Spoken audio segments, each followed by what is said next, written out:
प्रभुता तो परेशान कर रही है, बोलो कर रही है कि नहीं। एक बात आपको बताएं, जितने बड़े बड़े आश्रम साधु संतों के बन गए, सरकार की निगाहें भी उन्हीं के ऊपर आ गई। बोलो आ गई कि नहीं आ गई। और तमाम प्रकार के नोटिस भेजे जाने लगे, साहब इतनी संपत्ति कहां से आई, ब्यौरा दो। अब बोलो भाई, नोटिसबाजी शुरू हो गई। मैं सत्य कह रहा हूं, ये बात वैसे नहीं कह रहा हूं, नहीं तो तुम लोग सोच लो कि महाराज तो वैसे ही बोल रहे हैं। हिसाब दो, इतनी संपत्ति कहां से आई, संपत्ति इतनी कहां से आई। सही बताओ, इस प्रभुता के चक्कर में अनेक प्रकार की व्यवस्थाएं ऐसी सामने आ गई कि जिन व्यवस्थाओं में ही व्यक्ति और साधु व्यस्त हो गया, भजन छूट गया। बोलो छूट गया भजन कि नहीं। खाली इसी व्यवस्था में लग गए। अब ये बचे कैसे, ये बचे कैसे। वकीलों के चक्कर काटे, बोलो कोर्ट कचहरी के चक्कर काटे। कहे महाराज भजन, अरे बोले आज तो सुबह 4 बजे से निकल पड़े, काहे का भजन। और फिर भी जज साहब ने तारीख बढ़ा दी, क्या करें, तारीख भी नहीं हुई, फैसला भी नहीं हुआ, तारीख बढ़ा दी, लौट के फिर आ गए आश्रम में। आश्रम प्रपंच से जुड़ गया, क्योंकि संपत्ति ने आज पूरा व्यवधान पैदा कर दिया। मैं आपसे एक बात कहता हूं, यदि प्रभुता को छोड़ करके संत केवल प्रभु का चिंतन करने लगे, तो किसी माई के लाल में ताकत है कि उसे परेशान कर दे कोई। किसी माई के लाल में ताकत नहीं है।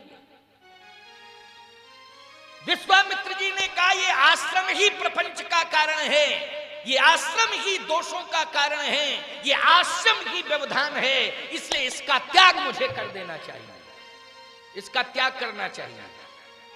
तो बोले कहां जा रहे हो। बोले आश्रम की प्रभुता का त्याग करके प्रभु की शरण में जा रहा हूं।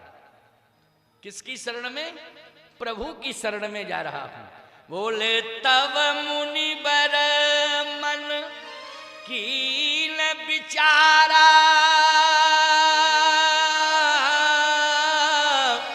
ओ प्रभु अवतरे उहरन मही भारा। तब मुनिवर मन कीन विचारा, तब मुनिवर मन कीन विचारा। बोलो विचार किया कि नहीं किया। प्रभु अवतरे उहरन मही भारा, प्रभु की शरण में जाना चाहिए।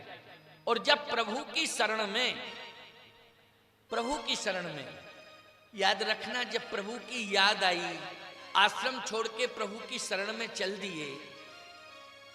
मैं कहता हूं प्रभुता दूर होती जा रही है और प्रभु नजदीक आते जा रहे हैं।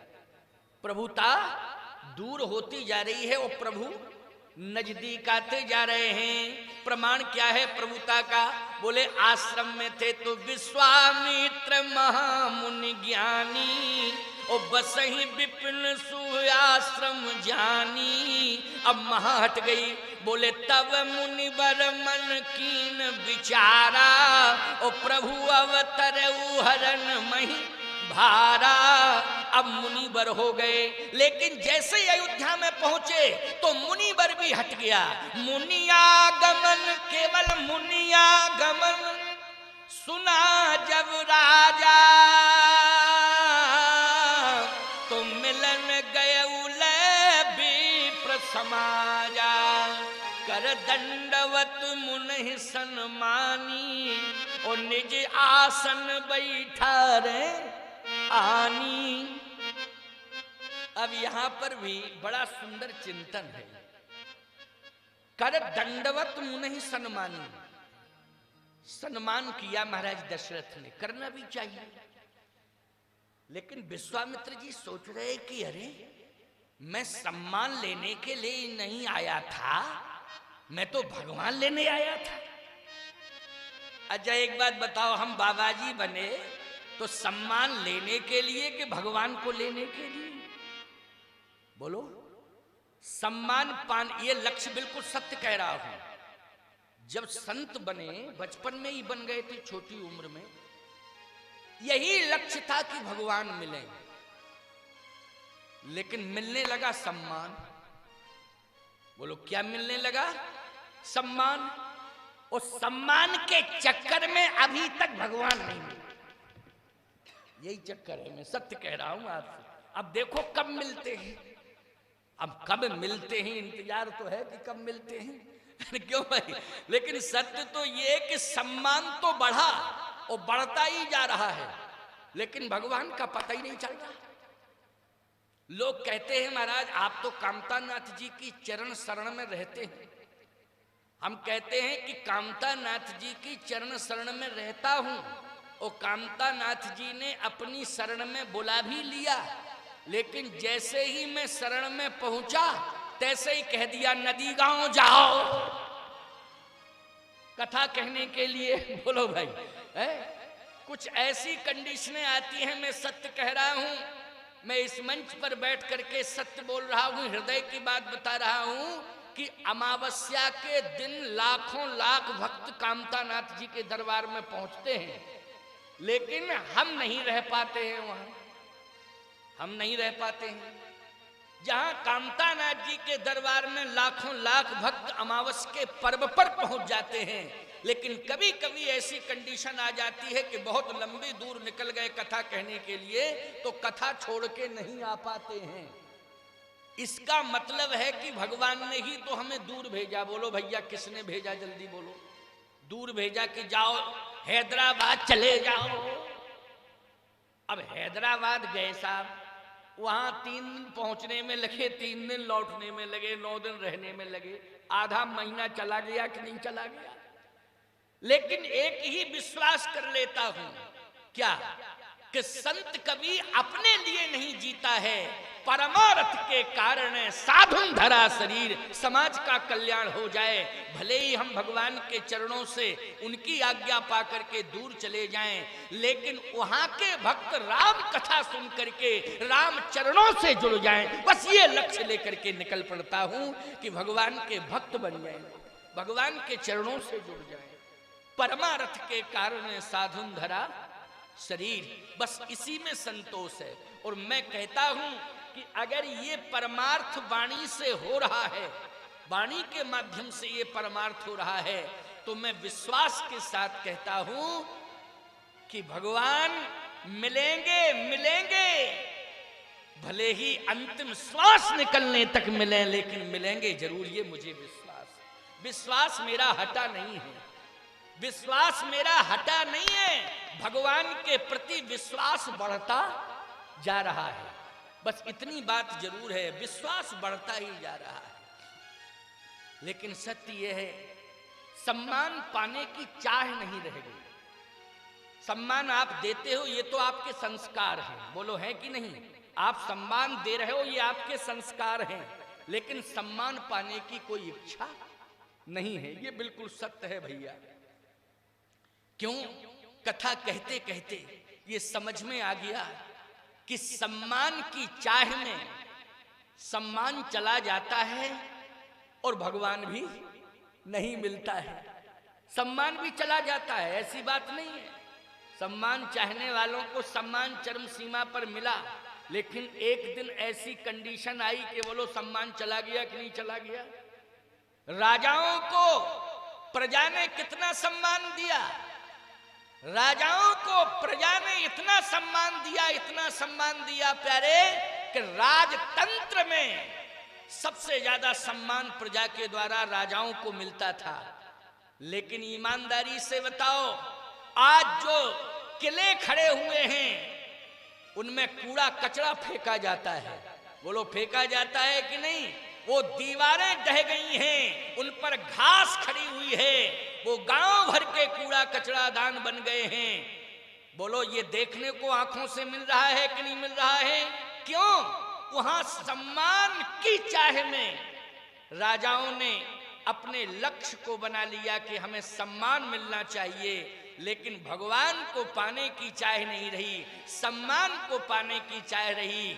इसलिए जितने भी राजतंत्र में राजाओं के किले थे, आज वो सारे किले उजड़ गए, लेकिन अयोध्या राज्य अभी भी भगवान की कृपा से अंतरराष्ट्रीय स्तर पर श्रद्धा का पात्र बना हुआ है, क्योंकि वहां के राजा ने सम्मान नहीं पाया है, वहां के राजा ने तो भगवान को पाया है और भगवान को पाने का लक्ष्य बनाया है। इसलिए अंतरराष्ट्रीय स्तर पर बोलो, जहां देश का राष्ट्रपति प्रधानमंत्री भी भूमि पर जाता है तो साष्टांग लौट जाता है कि नहीं लौट जाता है? बोलो जल्दी, लौट जाता है कि नहीं?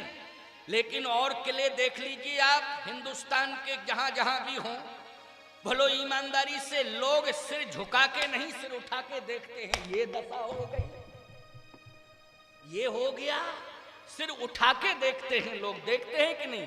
लेकिन अयोध्या राज्य में लोग सिर झुका के ही चलते हैं और साष्टांग प्रणाम करते हैं। क्यों?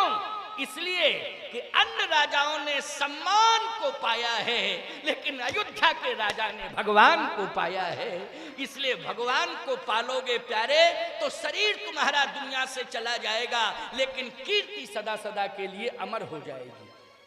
इसलिए सम्मान पाने की इच्छा मत रखो, भगवान को पाने की इच्छा रखो। आज विश्वामित्र जी महाराज भगवान पाने की इच्छा लेकर के अयोध्या में आए। बोलो आए कि नहीं आए?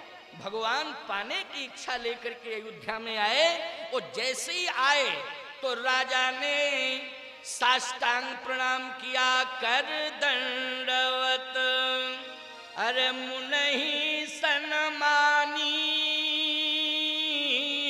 और निज आसन बैठा रही आईनी। आश्चर्य तो और बढ़ गया। अरे एक तो राजा साष्टांग प्रणाम कर रहा है, चलो ये संस्कार है, लेकिन इस राजा ने तो गजबई कर दिया। क्या? बोले अपने सिंहासन पर बिठा दिया, सिंहासन पर। क्यों भैया?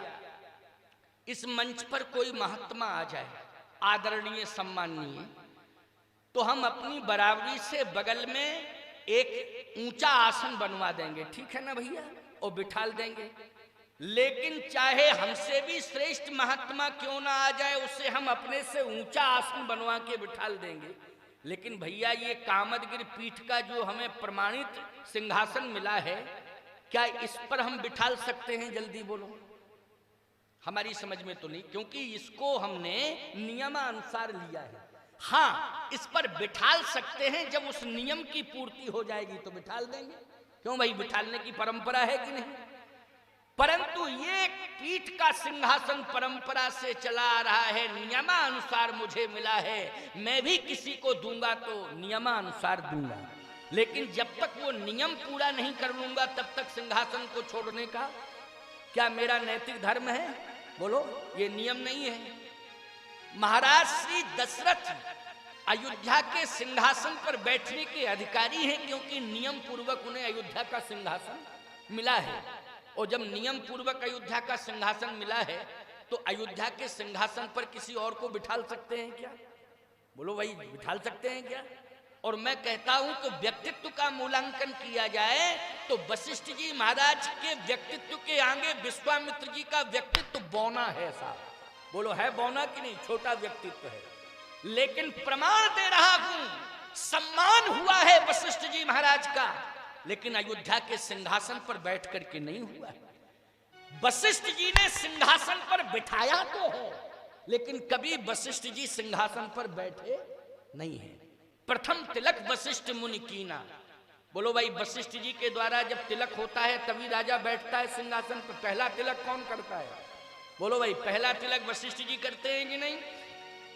तो वशिष्ठ जी के द्वारा सिंहासन पर बिठाया तो जाता है राजा, बिना उनके तिलक किए कोई राजा बैठ नहीं सकता है इक्ष्वाकु वंश के सिंहासन पर, लेकिन कभी बैठे नहीं है। परंतु आज बोलो ईमानदारी से, विश्वामित्र जी सिंहासन पर बैठे कि नहीं बैठे? बैठे। और बिठाया किसने है? किसने बिठाया? कल्याण सिंह ने। तो बोलते क्यों नहीं हो ठीक से जरा? चुपचाप बैठे रहते हो। बिठाया किसने? बोले महाराज दशरथ ने, दशरथ जी ने बिठाया। तो जब दशरथ जी ने स्वयं बिठाया तो कल्पना करो आप, क्या किसी नियम का पालन किया? उसमें नियम पूर्वक बिठाया क्या? तत्काल बिठा दिया, बैठिए महाराज बैठिए। अब सम्मान बढ़ गया कि नहीं बढ़ गया? और एक तो राजा ने साष्टांग दंडवत किया तब सम्मान मिला, अब सिंहासन पे बिठा दिया, अब कह नहीं क्या। और सुनो भैया, सिंहासन पर केवल बिठाया ही नहीं विश्वामित्र जी को, फिर चरण पखार कीन अति पूजा। बोलो सम्मान में सम्मान बढ़ा कि नहीं? सम्मान में सम्मान बढ़ा। चरण पखार कीन अति पूजा, मौसम आज धन नहीं दूजा। आरती कर रहे हैं, चरण पखार रहे हैं, स्तुति कर रहे हैं और कहते हैं मेरे समान आज कोई धन नहीं है, आपको मैंने पा लिया। बोलो सम्मान पराकाष्ठा पर पहुंच गया? पहुंच गया कि नहीं? अब कौन कसर रह गई? कसर रह गई कोई? थोड़ी एक कसर रह गई थी, क्या? कि राजा सिंहासन पर ही नहीं बैठता है, केवल सिंहासन पर बैठने के बाद 56 प्रकार के व्यंजन आते हैं उसके सामने। हाँ, ऐसे थोड़ी 56 प्रकार के व्यंजन आते हैं उसके सामने। तो यही कसर रह गई थी, वो भी पूरी हो गई। बेविधि भांति भोजन, बोलो कसर पूरी हो गई कि नहीं? बेविधि भांति भोजन करुवावा, मुनिवर हरस हृदय सुख पावा। 56 प्रकार के व्यंजन आ गए सोने के थाल में सज के। बोलो सम्मान चरम सीमा पर पहुंच गया कि नहीं पहुंच गया? अब क्या कसर रह गई साहब? लेकिन 56 व्यंजन खाने आए थे कि भगवान पाने आए थे? ये बताओ, व्यंजन खाने आए थे कि भगवान को पाने आए थे? भगवान को पाने आए थे कि नहीं? लेकिन व्यंजन आ गए, 56 प्रकार के आ गए व्यंजन। चूंकि तुलसी दल पड़ा था इसलिए वो प्रसाद भी था। क्या था कि अयोध्या में जब भोजन बनता है ना रसोई में, तो रंगनाथ जी वहां के मुख्य देवता है। कौन है? रंगनाथ जी। तो रंग जी को भोग लगता है, तो रंग जी को जब भोग लगेगा तुलसी दल पड़ेगा भैया, और तुलसी दल पड़ेगा तो बोलो वो प्रसाद बन जाएगा कि नहीं? तो प्रसाद पाने से, व्यंजन पाने से सुख नहीं मिला, प्रसाद पाने से सुख मिला। चलो भगवान का प्रसाद मिल गया। आप लोगों के घरों में भी ये नियम है ज्यादातर कि भोजन बनता है तो बोलो गौग्रास निकाला जाता होगा ना? हाँ, सबने कहा निकाला जाता है, गौग्रास निकल गया साहब। अच्छा भाई, ठाकुर जी छोटे छोटे विग्रह में सबके घरों में होते हैं ना? निश्चित रूप से हमें विश्वास है कि भोग लगाया जाता होगा तुलसी दल डाल के। ये परंपरा है, ये रामायण की परंपरा, भागवत की परंपरा, ग्रंथों की परंपरा, वेदों की परंपरा, ऋषि मुनि महात्माओं की परंपरा, आचार्यों की परंपरा कि भगवान का भोग जरूर लगाना चाहिए, बिना भोग के भोजन व्यर्थ है। लेकिन सबने ऐसे तो कर दिया है कि हाँ, हम लोग निश्चित रूप से ऐसा ही करती हैं, और आप भी थोड़ा इशारा कर रहे हो, हाँ करते हैं हम लोग। ऐसा करना भी चाहिए, निश्चित रूप से करना चाहिए। हम सबसे पहले जिसके घर में भोजन करने जाते हैं तो तुलसी दल देखते हैं कि पड़ा है कि नहीं पड़ा है तुलसी दल, और नहीं पड़ा होता है भैया तो ये तुलसी की माला डाले रहते हैं, सुशीली छुआ देते। लो क्या करें? हाँ, नहीं है तो ये तुलसी की माला है, स्पर्श करा देते हैं। लेकिन तुलसी घर घर में होनी चाहिए, क्योंकि बिना तुलसी के बीमारी दूर नहीं हो सकती है, नंबर 1। और बिना तुलसी के भगवान नहीं आ सकते, नंबर 2। और बिना तुलसी के आपके घर में संत प्रसाद ग्रहण नहीं कर सकते हैं। इसलिए तुलसी का होना तो अनिवार्य। तुलसी की कृपा होती है, तुलसी एक औषधि के रूप में होती है, तो औषधि भी है और भगवान की हरिप्रिया है। तुलसी का नाम क्या है? हरिप्रिया। ये भगवान की प्रिय है, भगवान इनके बिना रह नहीं सकते, इसलिए हरिप्रिया है। तो भैया तुलसीदास जी महाराज कहते हैं कि तुलसी दल पड़ा था, इसलिए वो व्यंजन तो विभिन्न प्रकार के थे, लेकिन प्रसाद समझ करके मुनिवर हरस हृदय सुख पावा। लेकिन सत्यता तो ये है कि व्यंजन व्यंजन पाने से न तो व्यंजन पाने आए थे, न चरण धुलवाने आए थे, न आरती करवाने आए थे भगवान को पाने के लिए। भगवान दिखाई नहीं दिए। दशरथ जी ने कहा महाराज आपका सम्मान भी हुआ, भोजन प्रसाद भी हुआ, हम सबने मिलकर आरती उतारी, स्तुति गायन किया, लेकिन इसके बाद भी आपने वाणी से प्रसन्नता व्यक्त नहीं की। मुनिवर हरस हृदय, हृदय तो प्रसन्न हुआ, लेकिन हृदय की प्रसन्नता और वाणी की प्रसन्नता बोलो होती है कि नहीं होती है? हृदय प्रसन्न हो जाए, सामने वाला नहीं समझ पाएगा कि कंडीशन क्या है, लेकिन वाणी से प्रसन्नता निकल पड़े तो सामने वाला समझ लेता है, वाह वाह वाह, बहुत अच्छा बहुत अच्छा, देखो महाराज ने अपनी वाणी से कह दिया है ना। तो वाणी से एक शब्द भी नहीं निकल रहा है। आखिर महाराज कारण क्या है? सही बताओ, कारण क्या है?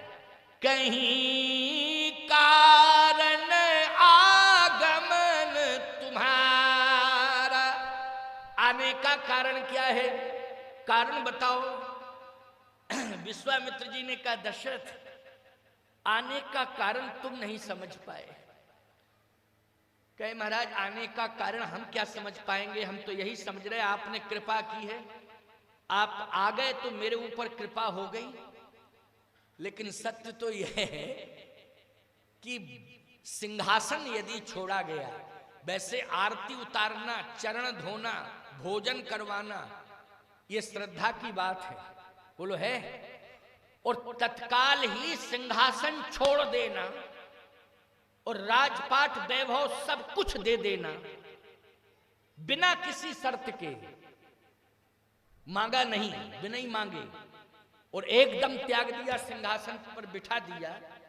ईमानदारी से बताओ इसमें भाव प्रतीत हो रहा है कि भय? इसमें भाव प्रतीत नहीं हो रहा, भय प्रतीत हो रहा है। अच्छा, ये और भी प्रमाण में दे रहा हूं। चलिए, वशिष्ठ जी महाराज तो नित्य निवास करते हैं अयोध्या में, लेकिन वामदेव जी पधारे, श्रृंगी ऋषि पधारे, और भी ऋषि मुनि महात्मा पधारे अयोध्या में। किसी भी ग्रंथ में, पुराण में प्रमाण कोई माई का लाल बता दे कि सिंहासन छोड़ा गया हो। लेकिन विश्वामित्र के लिए सिंहासन क्यों छोड़ा गया? एकमात्र विश्वामित्र के लिए सिंहासन छोड़ा गया, इतिहास में अन्य किसी संत के लिए सिंहासन नहीं छोड़ा गया। इसका मतलब यह है कि दशरथ जी के मन में भय है कि जब हरिश्चंद्र जी के समय आए थे तो सिंहासन चला गया था और काशी के बाजार में बिक भी गए थे, तो पहले ही सिंहासन छोड़ दो, बेचा बाची का झंझट खत्म। हाँ, सिंहासन सीधा छोड़ दो कि महाराज लीजिए बैठिए और हम सब सेवक आपके चरण के। सावधान। विश्वामित्र जी की आंखों में आंसू हैं, आंखों में आंसू, झरझर झरझर झरझर झरझर आंसू गिर रहे हैं। महाराज दशरथ ने कहा कि आपकी आंखों में आंसू गिर रहे हैं, मतलब यह है, सिद्ध हो रहा है कि अंतर वेदना है। क्या है? अंतर वेदना। आपकी आंखों में आंसू गिरते हो, आपको हम भोजन करावें, आपकी हम आरती उतारें, आपका सम्मान करें, और आपकी आंखों से आंसू निकलते हो, तो इसका मतलब यही होता है कि नहीं, अंतर वेदना। महाराज वो वेदना क्या है मैं समझ नहीं पा रहा हूं, आप सुनाइए ना, वेदना है क्या? कहीं कारण आगमन तुम्हारा, हमने तो सम्मान किया, हर प्रकार से आपको आदर दिया, लेकिन आपकी आंखों के आंसू बंद नहीं हो रहे हैं। आखिर ये वेदना क्यों? कारण क्या है? अब आप कारण बताएं। विश्वामित्र जी ने कहा, दशरथ, ये वेदना सम्मान से दूर नहीं हो सकती। चाहे जितना सम्मान तुम कर दो, चाहे जितने पकवान तुम खिला दो, लेकिन मेरे हृदय की वेदना समाप्त नहीं हो सकती। कब तक? जब तक भगवान का दर्शन नहीं करा दोगे, तब तक। भगवान का दर्शन। प्यारे, ये भौतिक संपदाओं में कब तक आनंद लेते रहोगे? ये भौतिक साम्राज्य के स्वामी तुम कब तक बने रहोगे? बोलो, एक ना एक दिन तुम्हें छोड़ना पड़ेगा कि नहीं? और जब छोड़ना पड़ेगा तो सही बताओ, चाहे राजा हो और चाहे मजदूर हो। मजदूर अपनी झोपड़ी छोड़ के जाएगा, राजा अपने महल छोड़ के जाएगा, लेकिन परमात्मा के यहां ईमानदारी से बताओ, ना तो राजा को देख करके मूल्यांकन किया जाएगा और न ही झोपड़ी वाले मजदूर को देख करके मूल्यांकन किया जाएगा। परमात्मा के यहां तो कर्म देख करके मूल्यांकन किया जाएगा कि तुमने कर्म कैसा किया है, कौन सा कर्म करके तुम आए हो, कैसा कर्म करके तुम आए हो, इसको देख करके तुम्हारा मूल्यांकन होगा। तो सत्य तो यह है प्यारे कि अगर हमने भगवान को पाने का लक्ष्य बना लिया, अगर हमने भगवान को पाने का लक्ष्य बना लिया इस जीवन में, तो सत्य कह रहा हूं, भगवान के पास तुम ऐसे नहीं जाओगे, भगवान के पार्षद ही तुम्हें लेने के लिए आएंगे। ऐसे नहीं जाओगे, भगवान के पार्षद तुम्हें लेने के लिए आएंगे और भगवान के पार्षद तुम्हें भगवान के पास ले जाएंगे। बोलो, ले जाएंगे कि नहीं ले जाएंगे? ये है सत्कर्म का प्रभाव। ये किसका प्रभाव है? सत्कर्म का, सम्मान का नहीं, ये सत्कर्म का प्रभाव है। सम्मान दुनिया से मिलता है, दुनिया की दृष्टि में सम्मान का मूल्यांकन होता है, लेकिन परमात्मा की दृष्टि में सत्कर्म का मूल्यांकन होता है। इसलिए सत्कर्म अच्छा करो, इन हाथों से अच्छा कर्म करो, सत्कर्म करो, भगवान तुम्हें निश्चित रूप से मिलेंगे। विश्वामित्र जी ने कहा, दशरथ, भगवान चाहिए, और मैंने ये सुना है कि तुम्हारे यहां भगवान आया है। भगवान आया है क्योंकि मैंने आश्रम में सुना था, तब मुनिवर मन कीन विचारा, प्रभु अवतर उहरन मही भारा, प्रभु अवतर उहरन मही भारा। मैंने ऐसा सुना है कि अवतार हुआ है और अयोध्या की भूमि पर हुआ है, तुम्हारे आंगन में हुआ है कि नहीं? इसी आंगन में तो मैं बैठा हूं, लेकिन मुझे वो दिखाई नहीं दे रहा है। आखिर कहां है? जाकर नाम सुनत शुभ होई, मोरे ग्रह आवा प्रभु सोई। वो प्रभु कहां है? जरा उसका दर्शन कराओ। वो प्रभु कहां है? अब सही बात बतावें आपको।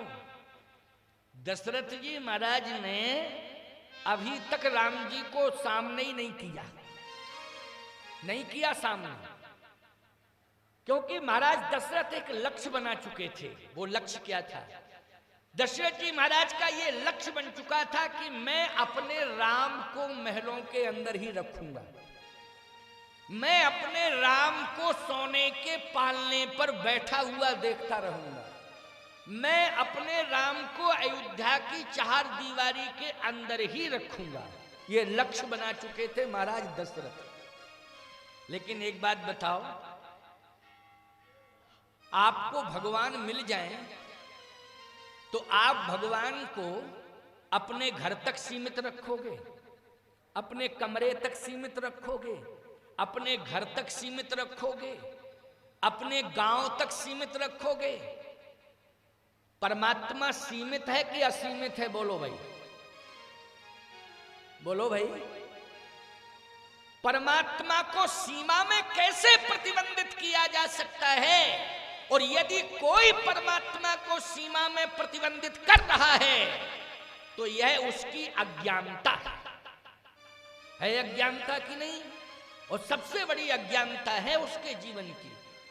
परमात्मा को, जैसे आज मैं राम कथा कह रहा हूं, तो राम कथा को केवल चित्रकूट धाम तक सीमित नहीं किए हुए, जहां जहां तक मेरे राम का प्रभाव बने और प्रचार प्रसार हो, श्री राम की भक्ति लोग करें, बोलो ईमानदारी से, वहां वहां तक मैं जाता हूं कि नहीं जाता हूं, और लाखों लाख लोगों में राम भक्ति का प्रचार करता हूं।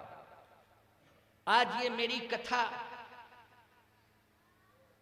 इस नगर के नदी गांव नगर के चेयरमैन हैं अभिमन्यु सिंह, चाहते तो ये जितने भी गेट फाटक लगे हैं सबको बंद कर देते, कहते महाराज जी आप मंच पर बैठो और हम बैठ के सुनेंगे, आप सुनाओ अकेले हम सुनेंगे। तो भैया ये भी ठीक है, संभव था हम सुना देते, हमें कोई दिक्कत नहीं। लेकिन ईमानदारी से बताओ, सारे रास्ते खुल गए और चैलेंज के साथ कहा जा रहा है, अनाउंस किया जा रहा है, घोषणाएं की जा रही हैं कि भैया घर द्वार परिवार छोड़ करके भगवान की कथा सुनने के लिए आओ, हर शंकरी माता के चरणार बिंदों में बैठ करके कथा सुनने आओ। ये आश्रम केवल मेरा व्यक्तिगत नहीं है, ये आश्रम जितने भी हर शंकरी माता के भक्त हैं उन सभी भक्तों के लिए खुला हुआ है, उनके घर का उत्सव है, हर शंकरी माता के घर का उत्सव है। इस उत्सव में जितने भी भक्त हों सभी आवे, हम हाथ जोड़ के प्रार्थना कर रहे हैं। बोलो भाई यही भाव है कि नहीं? हाथ जोड़ के प्रार्थना कर रहे हैं, सभी आए। बोलो ये दरबार खुल गया है माँ के चरणार बिंदों में, और लोग केवल नदी गांव तक के सीमित नहीं है, कई गांवों के लोग भी कथा सुनने के लिए आए हैं, क्योंकि कथा के प्रति प्रेम है, कथा का प्रचार प्रसार हो ये मेरा भी लक्ष्य है, श्री राम जी का प्रचार प्रसार हो ये मेरा भी लक्ष्य है, आप राम के भक्त बने ये मेरा कर्तव्य है, और आप सब सुन करके राम कथा अपने जीवन का कल्याण करें ये आप सबका भी परम संकल्प है। इसलिए सुर सरिसम सब कर हित होई, जैसे गंगा में कोई भी स्नान करे, चाहे रोगी करे, चाहे वियोगी करे, चाहे संयोगी करे, चाहे ज्ञानी करे, चाहे अज्ञानी करे, ईमानदारी से बताओ गंगा समान रूप से सबका कल्याण करती है कि नहीं? ऐसे ही जैसे गंगा सभी का कल्याण करती है समान रूप से, वैसे ही राम कथा रूपी गंगा सभी का कल्याण करती है। जो भी इसमें स्नान करता है उसका परम कल्याण राम कथा रूपी गंगा करती है। तो आओ मैं सुनाना चाहता हूँ, आप सबको ये बताना चाहता हूँ कि महाराज श्री दशरथ भगवान राम को राजमहल के अंदर जो कनक भवन है, कनक भवन, उसके अंदर रखना चाहते हैं। कनक भवन मानी सोने का भवन, क्यों? कनक भवन का अर्थ है कनक मानी सोना, और बोलो संसार में प्रसिद्धि है, जैसे लंका सोने की थी पूरी लंका, लेकिन अयोध्या में एक स्पेशल भवन था, उसका नाम क्या था? कनक भवन। अंतर यह है कि कनक भवन में राम जी रहते हैं और कनक की लंका में रावण रहता है। बोलो भैया, वो पूरी कनक की लंका मानी सोने की लंका में रहता है रावण, राम जी रहते एक भवन में, लेकिन राम जी उस कनक भवन में रहना नहीं चाहते हैं, लेकिन ये राजा की मानसिकता है कि वो परब्रह्म परमात्मा को सोने के बीच में रखना चाहता है। बोलो भाई, सोने की दीवालों के बीच में रखना चाहता है, ये राजा की भावना है। परंतु संत क्या कहते हैं? भगवान सोने के भवन में रहने के लिए नहीं आते हैं, भगवान महल की चार दीवारी के अंदर रहने के लिए नहीं आते हैं, भगवान सोने के पालने में झूलने के लिए नहीं आते हैं, भगवान किसी राज्य के राजा बनने के लिए नहीं आते हैं, भगवान तो भक्तों की रक्षा करने के लिए आते हैं। जहां जहां भक्त रहते हैं भगवान वहां पहुंच करके उनका कल्याण करते हैं। बोलो भगवान इसीलिए आते हैं कि नहीं आते हैं? लेकिन आज अयोध्या के सम्राट ने, महाराज दशरथ ने भगवान राम को सोने के भवन में बंद कर दिया, कनक भवन में। प्रमाण है ना कनक भवन का, अयोध्या का कनक भवन में। विश्वामित्र जी बोले सोने के सिंहासन पर मुझे बिठा दिया, लेकिन वो भगवान कहाँ है? जरा उस भगवान का दर्शन तो कराओ। तुम्हारे घर में भगवान आया है, जरा भगवान को सामने लाओ। दशरथ जी महाराज ने कहा कि आपने भोजन प्रसाद पा लिया, विश्राम कर लो। तो कहे राम काज कीने बिना मोए कहाँ विश्राम। जैसे हनुमान जी कह रहे हैं राम काज कीने बिना मोए कहाँ विश्राम, वैसे ही तो हर साधु कहता है राम काज कीने बिना मोए कहाँ विश्राम। हमें राम का दर्शन भी करना है और राम का काज भी करना है। विश्राम किस बात का? विश्राम नहीं। राम को कहाँ है? राम को मेरे सामने कर दो, मैं राम का दर्शन करना चाहता हूं। सो सुखधाम राम असनामा अखिल लोकदायक विश्रामा। उनका दर्शन किए बिना विश्राम मिल नहीं सकता है, इसलिए वो कहाँ है? अखिल लोकदायक विश्रामा, जो अखिल ब्रह्मांड के नायक हैं, पूरे ब्रह्मांड को विश्राम प्रदान करते हैं, विश्रांति प्रदान करते हैं, वो कहाँ है? राम सामने लाओ। दशरथ जी महाराज ने कहा हाँ महाराज, आज्ञा शिरोधारी है, मैं प्रयास करता हूं। इशारा किया कि राम कहाँ है? राम कहाँ है? एक दासी दौड़ी दौड़ी गई कनक भवन की ओर और कौशल्या जी से कहा, कैकेयी जी से कहा, सुमित्रा जी से कहा, तीनों महारानियों से कि बुलाया गया है राम भद्रजू को, लेकिन अकेले राम नहीं, राम को अकेले नहीं भेजना है। राम के साथ में जो तीन और आए हैं ना, भरत, लक्ष्मण और शत्रुघ्न, इन चारों को भेजना है। चारों को भेजा गया साहब, चारों आ रहे हैं क्रम से, राम, लक्ष्मण, भरत, शत्रुघ्न। गोस्वामी जी कहते हैं जैसे ही राम जी आए, भरत जी, लक्ष्मण जी, शत्रुघ्न जी, तो पुनि चरणन मेले सुतचारी।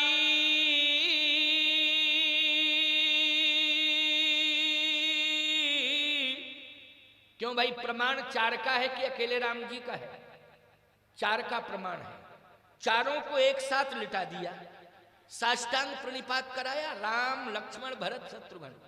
कहे पुनि चरणन मेले सुतचारी।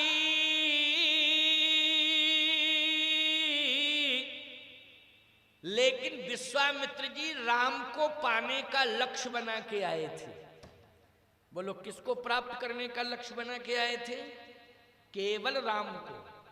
इसलिए राम देख मुनि बिरति बिसारी। चारों भाई चरणों में लेटे हैं, लेकिन देख किसे रहे हैं विश्वामित्र जी? बोलो जल्दी। राम देख, राम को देख रहे हैं। जबकि भरत राम कई अनुहारी। इसका मतलब है कि विश्वामित्र जी को पहचान है कि ये राम है, ये भरत है। बोलो पहचान है कि नहीं?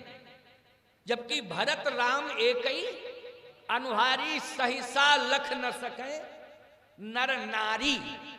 लेकिन भैया नर नारी नहीं समझ सकते हैं, परंतु महात्मा तो समझ ही सकते हैं कि कौन राम है, कौन भरत हैं। बोलो समझ सकते कि नहीं? राम देख, राम जी को देखा, देखा साहब, आंसू गिर रहे थे, दर्शन हो रहा है, बिरति बिसारी। सब कुछ भूल गए, भूल गए सब कुछ। क्यों भैया? राम को पाने के बाद संसार का सब कुछ आप भूल जाएंगे कि नहीं भूल जाएंगे? वो भूल ही जाना चाहिए, भूल जाना चाहिए कि नहीं? राम को प्राप्त करने के बाद संसार में कुछ भी पाने की इच्छा नहीं रहनी चाहिए, और न रहती है न रहनी चाहिए। राम मिल गए, सब कुछ मिल गया। विश्वामित्र जी ने राम देख मुनि बिरति बिसारी, सब कुछ भूल गए, राम को देख रहे हैं, राम का दर्शन कर रहे हैं। दशरथ जी महाराज भी कांप रहे हैं। क्यों? कहे विश्वामित्र जी ने टारगेट बना लिया राम को, निगाह में रख लिया ना, देख रहे हैं किसको देख रहे हैं? राम को। इसका मतलब है कि दशरथ, राम तुम्हें मिल तो गए, लेकिन अब राम तुम्हारे हाथ से जा रहे हैं, क्योंकि बाबा विश्वामित्र ने निगाह पर रख लिया है राम को। राम देख, किसको देख रहे हैं? भरत को नहीं देख रहे हैं, लक्ष्मण को नहीं देख रहे, शत्रुघ्न को नहीं देख रहे, केवल राम देख मुनि विरति विशारी। राम के प्रति आकर्षण है। जब देख रहे थे बार बार, तो सुमंत जी ने कहा विश्वामित्र जी महाराज से कि महाराज आप राम को देख रहे हैं लेकिन बोल कुछ नहीं रहे, देख ही रहे, आप बोल कुछ नहीं रहे तो कुछ बोलिए तो। विश्वामित्र जी ने कहा दशरथ, तुम्हारे प्रधानमंत्री मुझसे कह रहे हैं कि आप बोल नहीं रहे हैं, तो मैं बोलूं? बोलो जल्दी, बोलो। कांपते हुए दशरथ जी ने कहा महाराज बोलिए ना। कहे मुझे कुछ नहीं चाहिए, केवल राम चाहिए। राम, राम को दे दो। दशरथ जी ने प्रधानमंत्री सुमंत से कहा कि तुमको बहुत जल्दबाजी थी बुलवाने की, तुम्हें क्या जरूरत थी कि कह दिया महाराज बोलिए ना बोलिए, देख रहे हैं अब बोलिए, इतनी जल्दबाजी। अब मांग लिया राम को, मांग लिया राम को, कहे हां करो या ना, राम चाहिए मुझे। बोलो देना चाहते हो कि नहीं? गोस्वामी जी कहते हैं सुन राजा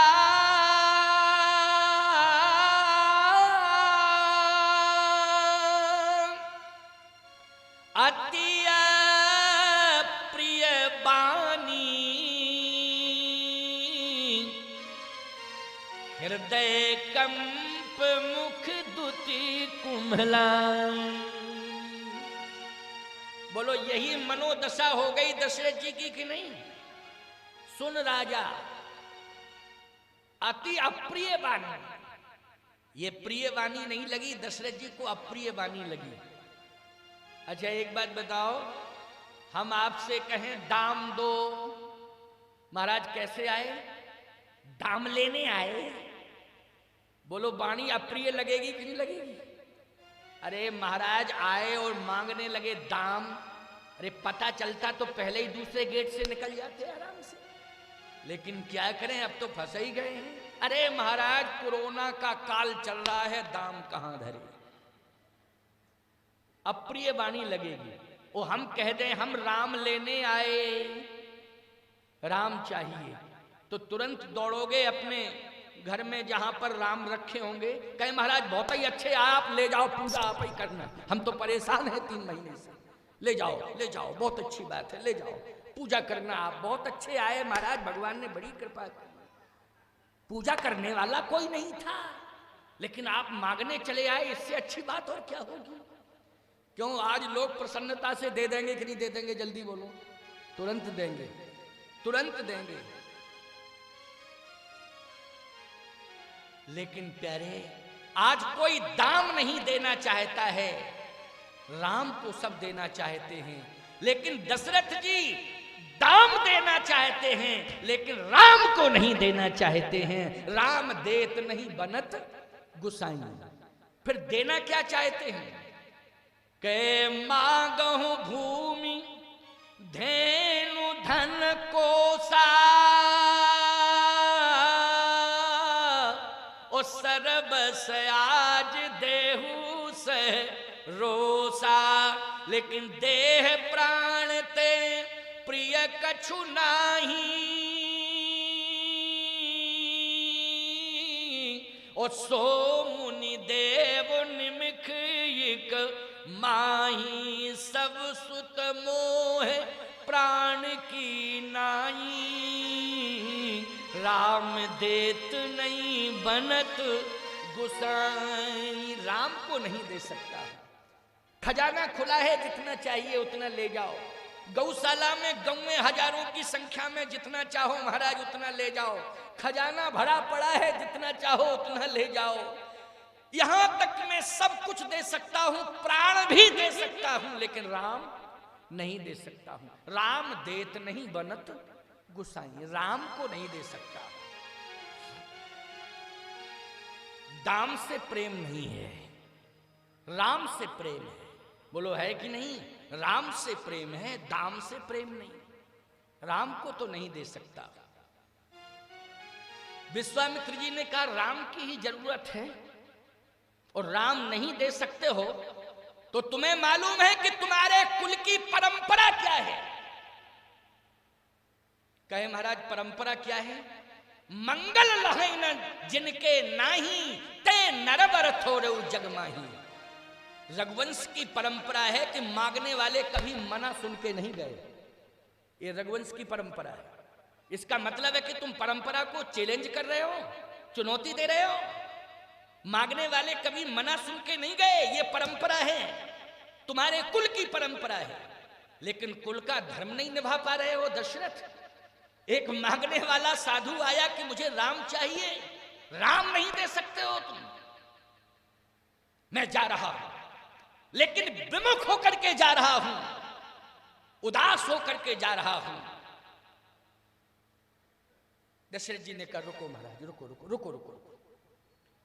विश्वामित्र जी की ललकार, क्यों भाई? कांप गए दशरथ जी। वैसे सुन के ही कांप रहे थे और कांप गए। कहा मैं जा रहा हूं, उदास होकर के जा रहा हूं, विमुख होकर के जा रहा हूं। दशरथ, तुम कुल का धर्म नहीं निभा रहे हो। तुम्हारे दरवाजे से कोई मांगने वाला मना सुन के नहीं गया। बोलो यही परंपरा है कि नहीं? रघुवंश की यही परंपरा है। कहे रुको महाराज, रुको रुको रुको रुको। रुक गए विश्वामित्र जी महाराज। कहे सत्य कह रहा हूं महाराज। चरण पकड़ लिए विश्वामित्र जी के महाराज दशरथ ने। कहा महाराज सत्य कह रहा हूं, हमारे कुल की परंपरा ये है कि मांगने वाले कभी मना सुन के नहीं जाते हैं। लेकिन मैं मजबूर हो रहा हूं। क्यों?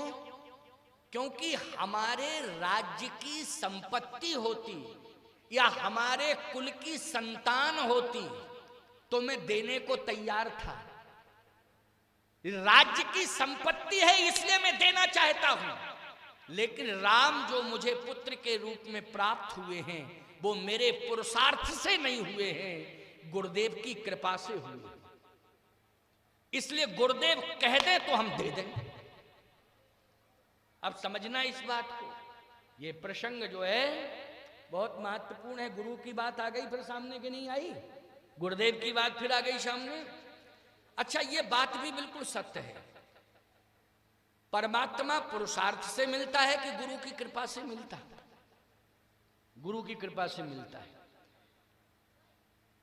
तो राम को आप लेना चाहते हैं। मेरा धर्म है कि जो कुछ भी आप मांगे मैं दे दूं, लेकिन मेरा हो तब ना दूं। पराया नहीं दे सकता हूं, दूसरे का रखा हुआ धन। बोलो कैसे दे दूं? राम मुझे धरोहर के रूप में प्राप्त हुए हैं। राम पर मेरा अधिकार नहीं है। जिसका अधिकार है राम पर, अगर वो कह दें तो हम दे देंगे। विश्वामित्र जी ने कहा तो अभी तो मैं यही समझ रहा था कि राम तुम्हारे हैं, राम तुम्हें मिल गए हैं, इसलिए तुम्हारे द्वारा राम मुझे भी मिल जाएंगे। लेकिन इसका मतलब है कि राम तुम्हें धरोहर के रूप में मिले हैं? कहे हाँ महाराज, धरोहर के रूप में मिले हैं। इसका मतलब है कि यज्ञ की भूमि से राम तुम्हें प्राप्त हुए हैं, तो यज्ञ ने राम तुम्हें दिए हैं। तो मैं यज्ञ की रक्षा के लिए ही तो राम को ले जा रहा हूं, यज्ञ की रक्षा हो। कहे महाराज यज्ञ तो बाद में हुआ, बाद में हुआ यज्ञ। पहले तो गुरुजी की कृपा हुई है, गुरुदेव ने आशीर्वाद दिया है, तब बाद में यज्ञ हुआ है। तो कहे तुम्हारे गुरु कौन हैं? कहे गुरु वशिष्ठ। ओ हो, समझ लेना इस बात को। बहुत ध्यान से। महाराज श्री दशरथ ने बुद्धि का पूरा प्रयोग किया था, बुद्धि का पूरा प्रयोग किया। और एक बात बताएं, बुद्धि कौशल से आप संतों को प्रभावित नहीं कर सकते, ये बात समझ लीजिए। क्योंकि संतों के मर्म को समझने के लिए बुद्धि की जरूरत नहीं है, संतों के मर्म को समझने के लिए श्रद्धा की जरूरत है। किसकी जरूरत है? श्रद्धा की। यदि श्रद्धा होगी तो संतों के मर्म को समझ लोगे, और बुद्धि कितनी लगाते रहो, खोपड़ी का व्यायाम तो हो जाएगा लेकिन समझ कुछ नहीं पाओगे। महाराज श्री दशरथ ने बुद्धि का प्रयोग किया। क्या? कि अगर हम विश्वामित्र जी से ये कह दें कि राम जी तो वशिष्ठ जी महाराज की धरोहर हैं, तो तुरंत ही वापस चले जाएंगे कि 100 बेटा तो पहले ही हम जला चुके हैं, भस्म कर चुके हैं वशिष्ठ जी के, अब राम जी को काहे को देंगे वो है? राम यदि वशिष्ठ जी से हम मांगे तो काहे को देंगे जब 100 बेटा पहले ही भस्म कर चुके हैं। अपने आप ही जो है दशरथ जी सोच रहे बिना मांगे ही चले जाएंगे महाराज विश्वामित्र। इसलिए महाराज श्री दशरथ ने बुद्धि का प्रयोग किया। यहां बोलो, किया बुद्धि का प्रयोग क्यों? हंस पड़े विश्वामित्र जी। वशिष्ठ जी महाराज की धरोहर हैं राम, आखिर हैं तो वो संत ही, और मैं भी संत हूं। लेकिन मैं समझ रहा हूं दशरथ तुम्हारी बुद्धि को, कि तुम ये विवेक लगा रहे हो, तुम बुद्धि से यही सोच रहे हो कि वशिष्ठ और विश्वामित्र में मतभेद हैं, यही समझ रहे हो। अच्छा, दशरथ जी भी यही समझ रहे थे कि मतभेद हैं दोनों में। जब मतभेद हैं तो वशिष्ठ जी महाराज से कहेंगे ही नहीं राम के लिए, चुपचाप चले जाएंगे, मांगेंगे ही नहीं, और समस्या का समाधान बढ़िया आसानी से हो जाएगा, कोई दिक्कत नहीं। हंसते हुए विश्वामित्र जी ने कहा, तुम्हारी बुद्धि, तुम्हारा विवेक ये कह रहा है कि वशिष्ठ और विश्वामित्र में मतभेद है, इसलिए मतभेद होने के कारण विश्वामित्र वशिष्ठ से राम को नहीं मांगेंगे। मैं समझ रहा हूं, लेकिन सुनो राजा दशरथ, बहुत ज्यादा बुद्धि विवेक लगाने की जरूरत नहीं है, तो महात्माओं के मर्म को नहीं समझ सकते हो। वशिष्ठ और विश्वामित्र में मतभेद हो सकता है लेकिन मनभेद नहीं हो सकता है। मत अलग अलग हुआ करते हैं संतों के, कोई संत किसी मत का है, कोई संत किसी मत का है। हमारे यहाँ खड दर्शन है, 6 दर्शन, खड दर्शन, अलग अलग मत के मतान्यायी हैं, अलग अलग मत के आचार्य भी हैं, परंपराएं अलग अलग मत की हैं, मत अलग हो सकते हैं, लेकिन सबका मन एक है, प्रभु प्राप्ति। क्यों भाई? मन सबका क्या है? प्रभु प्राप्ति, भगवत प्राप्ति। बोलो है कि नहीं? यही मन है कि नहीं? सबका एक ही मन है, मत अलग अलग है, मन एक है, प्रभु प्राप्ति। लक्ष्य एक है, प्रभु प्राप्ति, भगवत प्राप्ति, भगवान की प्राप्ति, ये लक्ष्य है। वशिष्ठ का भी यही लक्ष्य है, भगवत प्राप्ति।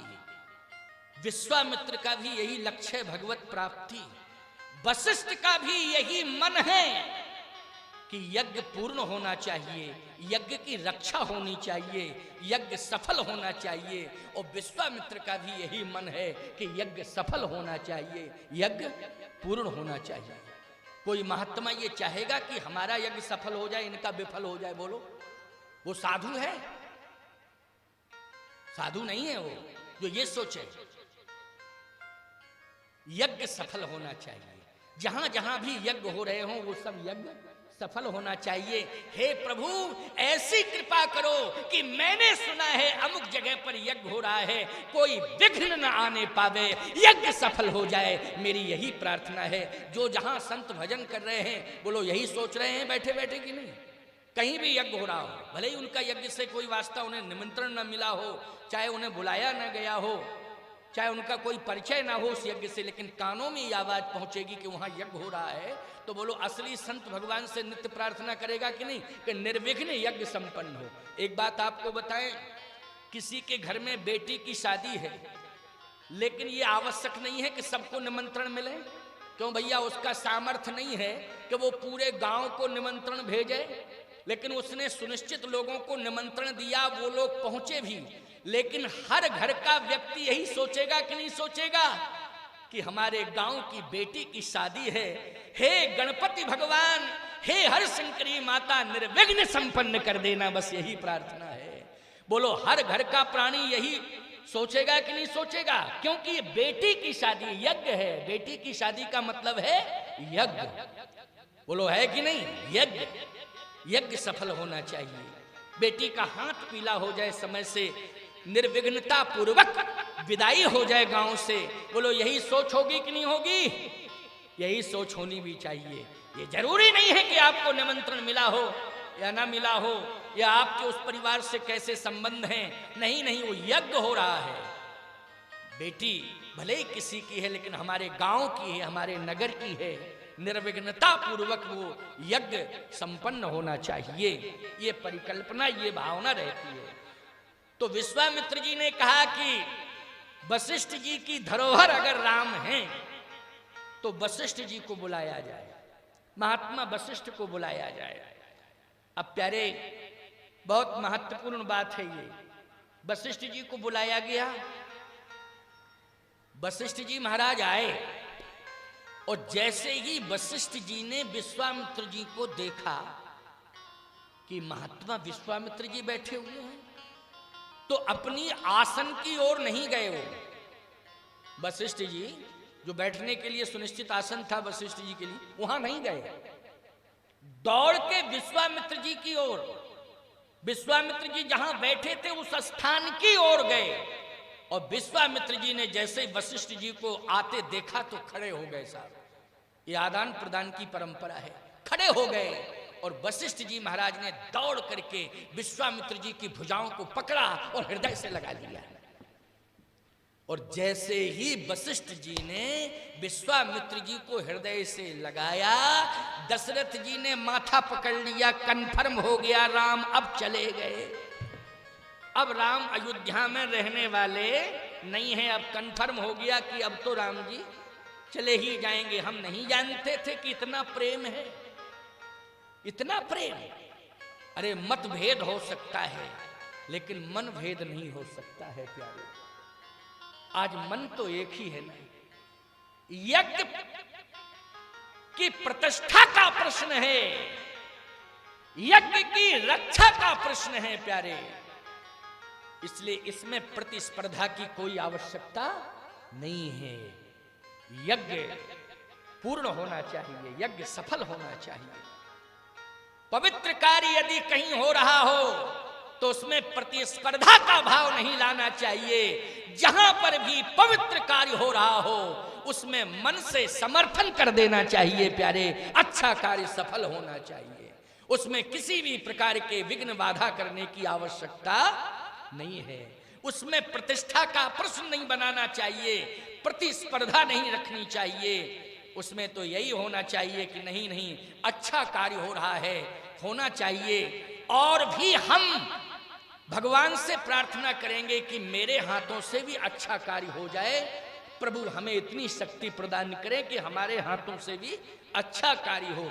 ऐसी सोच रखनी चाहिए, ये सोच होनी चाहिए।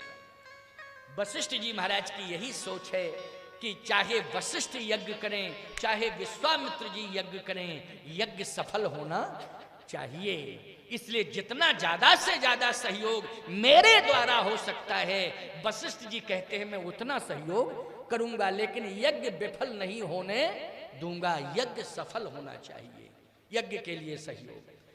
हृदय से हृदय मिलाकर के दोनों महात्मा मिल रहे हैं। वशिष्ठ जी ने कहा, महाराज अयोध्या आपकी है और आपका विलंब से आना हुआ अयोध्या में। लगता है कि अयोध्या वासियों से कोई भूल हो गई, अयोध्या के राजा से भी कोई भूल हुई, और अयोध्या के कुल पुरोहित से भी कोई भूल हो गई है, इसलिए आपने अयोध्या को ठुकरा दिया। यदि आपने अयोध्या को हृदय से स्वीकार किया होता तो आप कई बार अयोध्या में पधारे होते, लेकिन बहुत विलंब से आए। नाराजगी का कारण क्या है? आपसे मेरी प्रार्थना है, हम सब मिलकर के आपकी नाराजगी दूर करेंगे। आप बताएं तो आखिर बात क्या है? विश्वामित्र जी ने कहा, वशिष्ठ जी महाराज, आप बहुत उदार महात्मा हैं, आपका व्यक्तित्व बहुत विशाल है, बड़ी उदारता है। समुद्र की गहराई को एक बार मापा जा सकता है, लेकिन आपके अंदर ज्ञान की ही गहराई नहीं है, उदारता की भी गहराई है। उसको मापने का भी कोई मापदंड आज तक तैयार नहीं हुआ है। आप महापुरुष हैं, महान हैं, लेकिन आपने जो अपनी वाणी से ये कहा कि उदासीनता का कारण क्या है, तो उदासीनता का कारण यही है, असुर समूह सतावहि मोही,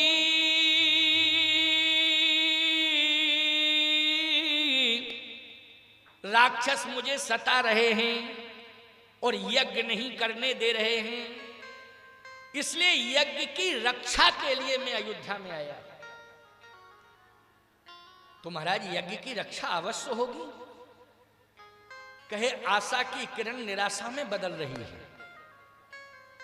कैसे? कहे, अयोध्या का राजा अपना बयान दे चुका है कि सब सुत मोह प्राण की नाई, राम देत नहीं बनत गोसाई। अयोध्या का राजा बयान दे चुका है कि राम को नहीं दे सकता हूं। आप ही बताएं महात्मन, क्या धन से यज्ञ सफल होता है? धन से यज्ञ सफल नहीं होता है। यज्ञ तो भगवान की कृपा से सफल होता है। बोलो, होता है कि नहीं?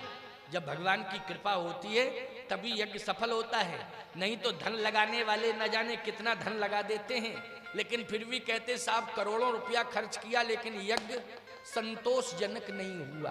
कहते कि नहीं कहते? संतुष्टि नहीं मिली। धन तो बहुत लग गया लेकिन संतुष्टि नहीं हुई। क्यों? कहीं ना कहीं भगवान की कृपा की कमी रही। लोगों ने अभिमान, लोगों ने अहंकार को लेकर के उसमें आहुतियां डाली। समझ गए हो कि नहीं? लोगों ने अभिमान अहंकार को लेकर के आहुतियां डाली हैं, इसलिए यज्ञ सफल नहीं हुआ है।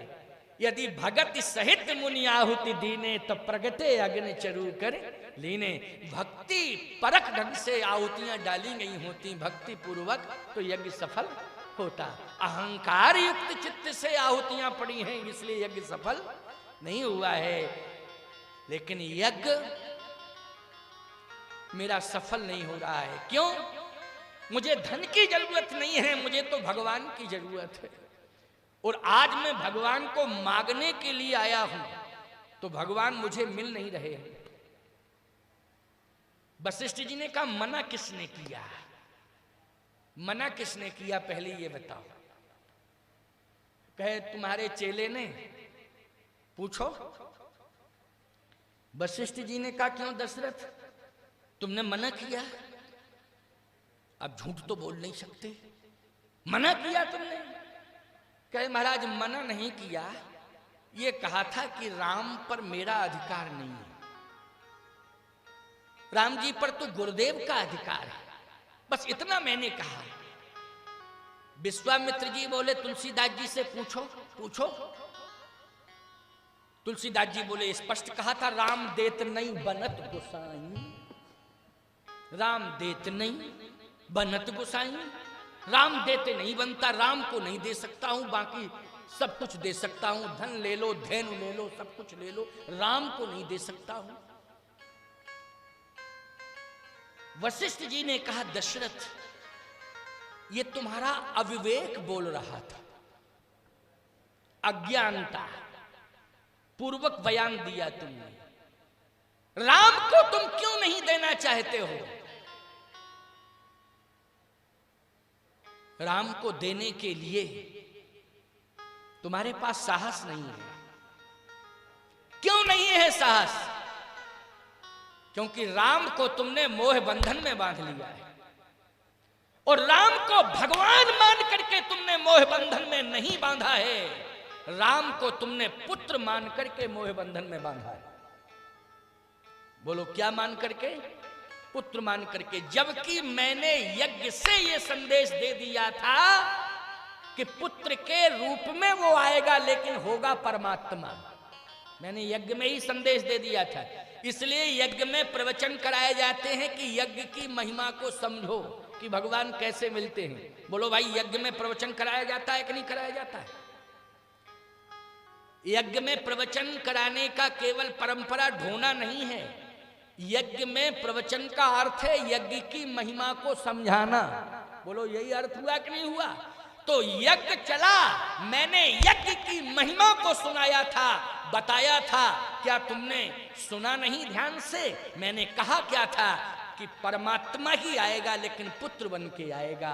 उसे तुम पुत्र मत मानना, उसे तुम परमात्मा ही मानना। भले ही वो पुत्र की भूमिका में आ रहा है लेकिन है कौन? परमात्मा। अच्छा सही बताओ, व्यास जी को सुखदेव जी पुत्र के रूप में मिले लेकिन थे परमात्मा के नहीं थे? जल्दी बोलो, बोलो, थे परमात्मा के नहीं? व्यास जी को सुखदेव जी डायरेक्ट साक्षात भगवान हैं। बोलो, हैं भगवान के नहीं? सुखदेव जी साक्षात भगवान हैं लेकिन व्यास जी को किस रूप में मिले? बोलो, पुत्र की भूमिका में मिले कि नहीं मिले? मिले निश्चित रूप से। लेकिन है कौन? वो पुत्र हैं कि परमात्मा हैं? वो परमात्मा है। ऐसे ही दशरथ जी को परमात्मा मिला लेकिन पुत्र बन करके आया, लेकिन वो पुत्र है कि परमात्मा? वो परमात्मा है। इसके लिए दशरथ जी ने जैसे ही राम जी का जन्म हुआ तो एक प्रमाण पत्र जारी किया था। बोले, प्रमाण पत्र क्या जारी किया? दशरथ पुत्र जन्म सुनि काना, ओ मानो ब्रह्मानंद समाना। ब्रह्मानंद की अनुभूति हुई। तुलसीदास जी को लिखना चाहिए था, दशरथ पुत्र जन्म सुनि काना, ओ मानो पुत्रानंद समाना। पुत्रानंद समाना, पुत्रानंद की अनुभूति हुई। तो पुत्रानंद की अनुभूति हुई, ऐसा एहसास कराना चाहिए था, लेकिन नहीं, पुत्रानंद की अनुभूति नहीं हुई। दशरथ पुत्र जन्म सुन काना, मानहु ब्रह्मानंद समाना। ब्रह्मानंद की अनुभूति हुई। बोलो, हुई कि नहीं? तो ब्रह्म ही तो आया है। अच्छा, एक बात और बतावें आपको। कौशल्या जी के समक्ष जब वह परमात्मा कीजे शिशु लीला अति प्रिय शीला, यह सुख परम अनुपा, जब शिशु लीला करने लगा वो परमात्मा, तब गोस्वामी जी कहते हैं कौशल्या माँ से कि कौशल्या माँ, आपकी गोद में शिशु है, ये शिशु कौन है?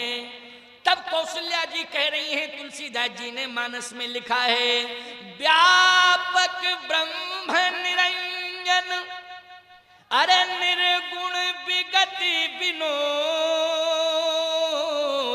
ओ सो अज प्रेम भगति बस कौशल्या की गोद।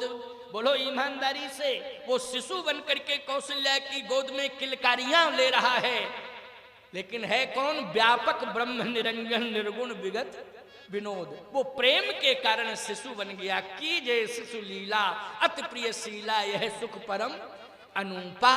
तो सीधी सी बात यह है, वशिष्ठ जी ने कहा कि मैंने यज्ञ में उपदेश दिया था तुम्हें, लेकिन मेरा उपदेश तुम्हारी समझ में नहीं आया, भूल गए दशरथ। जाकर नाम सुनत शुभ होई, मोरे ग्रह आवा प्रभु सोई।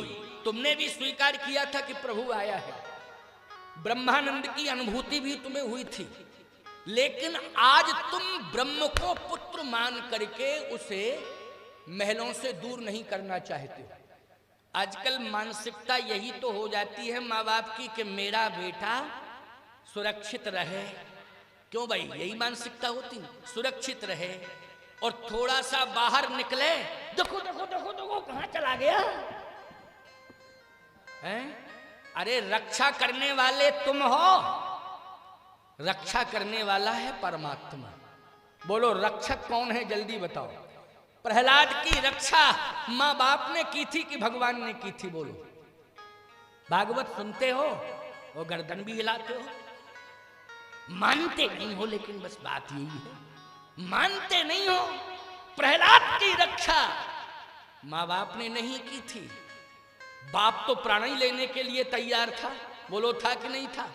प्रहलाद की रक्षा महलों ने नहीं की थी, प्रहलाद की रक्षा शस्त्र ने नहीं की थी, प्रहलाद की रक्षा तो भगवान ने स्वयं की थी प्यारे। इसलिए सबका रक्षक भगवान है, बोलो है भगवान की नहीं। इसलिए ऐसा भाव मानना चाहिए। लेकिन मोह के कारण अपनी नजरों के सामने ही अपनी संतान को रखना चाहते हो, नजरों से ओझल नहीं करने देना चाहते हो, ये मोहाशक्ति है। लेकिन मैं सत्य कह रहा हूं, तुम्हें अगर संतान मिली है तो उसके हाथों से ऐसे महान कार्य होने चाहिए, महान कार्य होने चाहिए कि वो सारी दुनिया में भगवान के रूप में पूजा जाने लगे, भगवान समझ कर के लोग उसका सम्मान करने लग जाएं। लेकिन कब करेंगे? जब उसके हाथों से महान कार्य होंगे तब। इसलिए महान कार्य तब होंगे हाथों से जब उसे सत्य के पथ पर तुम चला दोगी अथवा तुम चला दोगे। बोलो, सत्य के पथ पर यदि तुम्हारी संतान चलने लगेगी तो निश्चित है कि ज्यों-ज्यों कदम आगे बढ़ेंगे सत मार्ग पर, त्यों उसके हाथ से अच्छे अच्छे कार्य होते रहेंगे। वो इतने महान कार्य उसके हाथों से होंगे कि संसार में वो भगवान के रूप में पूजा जाएगा, है ना। जैसे आज हम तुलसी को भगवान मान रहे कि नहीं, नानक को, कबीर को, सूर को बोलो भगवान मान रहे कि नहीं मान रहे हैं। इन सबको हमने भगवान मान करके पूजा है, बोलो भाई पूजा कि नहीं। इनकी वाणी ब्रह्म वाणी हो गई, ब्रह्म वाक्य। तुलसी, सूर, कबीर की वाणी, नानक की वाणी, तुकाराम की वाणी, एकनाथ की वाणी, नामदेव की वाणी, बोलो ये समस्त संतों की वाणी ब्रह्म के समान हो गई कि नहीं। इनको हम ब्रह्म मानते हैं, भगवान मान के पूछते हैं, क्योंकि ये घर के अंदर बंद नहीं रहे, वो सदमार्ग पर चलते रहे और लोगों को अपने साथ जोड़ते रहे और चलाते रहे। बोलो चलाते रहे कि नहीं। तो क्या बन गए? वो भगवान बन गए। इसलिए आज वशिष्ठ जी कह रहे हैं, दशरथ तुमने ब्रह्म को सोने के महल में बंद कर दिया है, तुमने ब्रह्म को चार दीवारी के अंदर बंद कर दिया है, तुमने उस ब्रह्म को सोने के पालने पर बिठा दिया है, लेकिन वो ब्रह्म तुम्हारी चार दीवारी के अंदर रहने नहीं आया है, मणि जटित अंगनाई में खेलने के लिए नहीं आया है, सोने के पालने पर झूलने के लिए नहीं आया है। वो ब्रह्म तो गौ, ब्राह्मण, संत, भक्त, केवट, गीध आदि का उद्धार करने के लिए आया है। इसलिए उसको महलों में बंद करने की आवश्यकता नहीं है। आहा, जैसे ही वशिष्ठ जी ने समझाया तब वशिष्ठ बहुविधि समझावा, ओ नृप संदेह नाश कह पावा। जैसे ही वशिष्ठ जी समझा रहे थे, विश्वामित्र जी प्रसन्न हो रहे थे, और जैसे ही समझाते समझाते वशिष्ठ जी ने विराम दिया तो विश्वामित्र जी बोल पड़े, देह भूप मन हर्ष। अब दो दो दो जल्दी दो, अब रोना धोना बंद करो, अब तो प्रसन्न होकर के दो। देह भूप मन हर्षित तजहु मोह अज्ञान। बोलो लिखा अज्ञान कि नहीं, ये अज्ञान बोल रहा था। देह भूप मन हर्षित, अरे तजहु मोहि अज्ञान, और धर्म सुजस प्रभु इन कह, तुम कह अति कल्याण। अब प्रसन्न होकर के दो, उदासीनता बंद करो, समाप्त करो, आंसू आंसू ये ढारना गिराना बंद करो। एक हाथ से राम जी की भुजा पकड़ी, दूसरे हाथ से लक्ष्मण जी की भुजा पकड़ी। साहब आप कहो लक्ष्मण जी कहां से आ गए, मांग तो रहे थे राम जी को, लेकिन लक्ष्मण जी की भुजा प्रमाण है, मोरे प्राणनाथ सुत दो। तो सुत दो का अर्थ मानी एक नहीं दो, और दो में भरत नहीं आ रहे, शत्रुघ्न नहीं आ रहे हैं। बोलो दो में संकेत लक्ष्मण के लिए मिल रहा है कि नहीं मिल रहा? दो में संकेत किसके लिए मिल रहा है? लक्ष्मण के लिए। अब इसमें भी एक बड़ा मनोहारी प्रश्न है, बड़ा महत्वपूर्ण प्रश्न है, और बहुत ध्यान से सुनना। मांग रहे थे राम को, कि मुझे राम चाहिए। दशरथ जी भी कह रहे थे राम देत नहीं बनत गुसाई, लेकिन यहां मोरे प्राणनाथ सुत दो, यहां दो की बात आ गई। अब राम के साथ दूसरा कौन है भैया, तो समझना। जैसे ही का देहु भूपमन हर्षित और तजहु मोहि अज्ञान, तो वशिष्ठ जी ने राम जी का हाथ पकड़ा और चरणों में डाल दिया। और जैसे ही चरणों में डाला तो विश्वामित्र जी ने राम को हृदय से लगा लिया। साहब बाहें पकड़ी और हृदय से लगा लिया। और जैसे ही हृदय से लगाया तो भरत जी तो संकोच में पीछे खड़े थे, लक्ष्मण जी तुरंत पीछे खड़े हो गए। लक्ष्मण जी राम जी को हृदय से लगाया और तुरंत जो है लक्ष्मण जी राम के पीछे खड़े हो गए। विश्वामित्र जी समझ गए, ओहो ये ऐसा प्राणी है कि राम के बिना रह नहीं सकता, राम के बिना रह नहीं सकता है। समझ में आ गई बात, क्योंकि मैंने राम को हृदय से लगाया तो भरत तो दूर खड़ा है बेचारा, शत्रुघ्न भी भरत के पीछे खड़ा है, लेकिन ये तुरंत राम के पीछे। और इस भाव के साथ कि मुझे अलग क्यों किया जा रहा है। विश्वामित्र जी मनोदशा लक्ष्मण की समझ गए तो तुरंत कहने लगे अनुज समेत देहो। अनुज समेत, हमें दोनों चाहिए, अकेले नहीं, दोनों। किसी ने विश्वामित्र जी से कहा कि अरे ये चीची पीपी क्या कर रहा है, इसको ठीक करो। हाँ ध्यान रखा करो बेटा, तुम तो केवल इसी को ठीक रखो, है नहीं।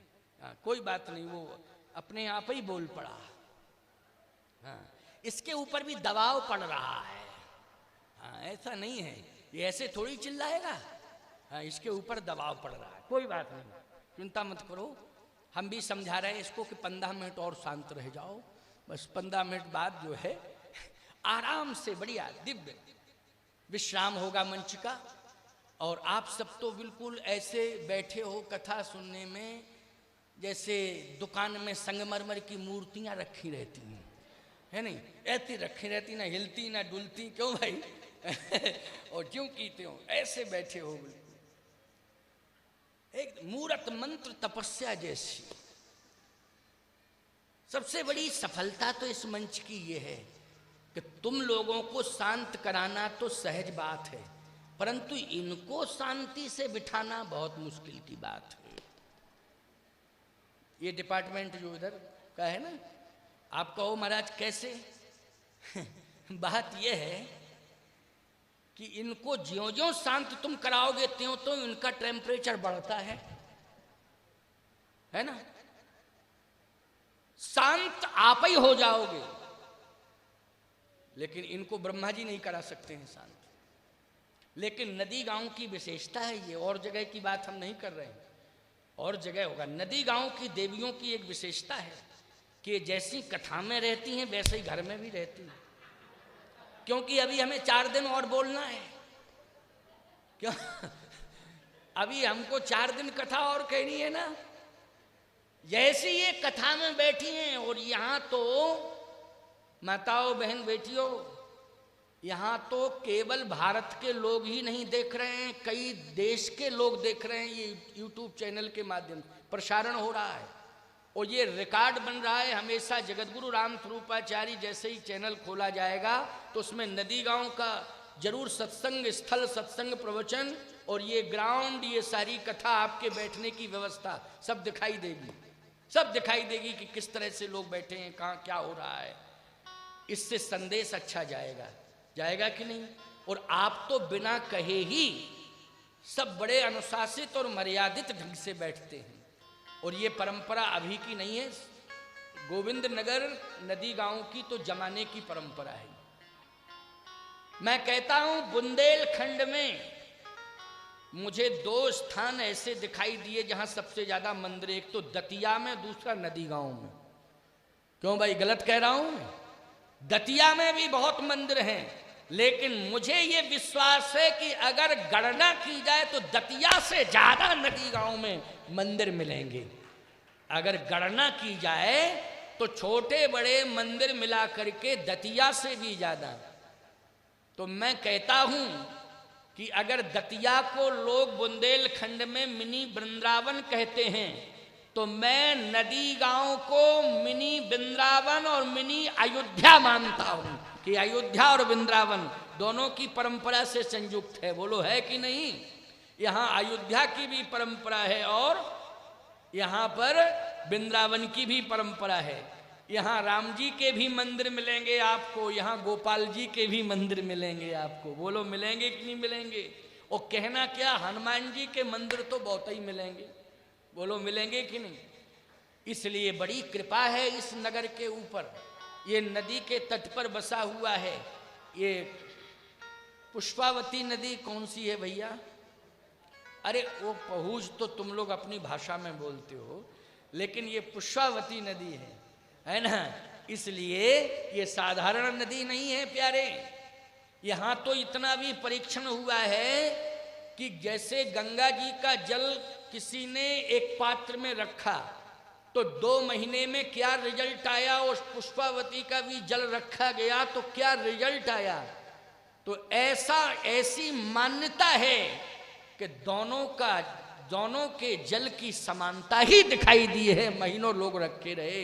इसका मतलब है कि गंगा जी की विशेष कृपा है पुष्पावती नदी के ऊपर। क्यों भाई, है कि नहीं? गंगा जी की कृपा है, क्योंकि बिना गंगा की कृपा के किसी का जल महीनों स्वच्छ और निर्मल नहीं रह सकता है।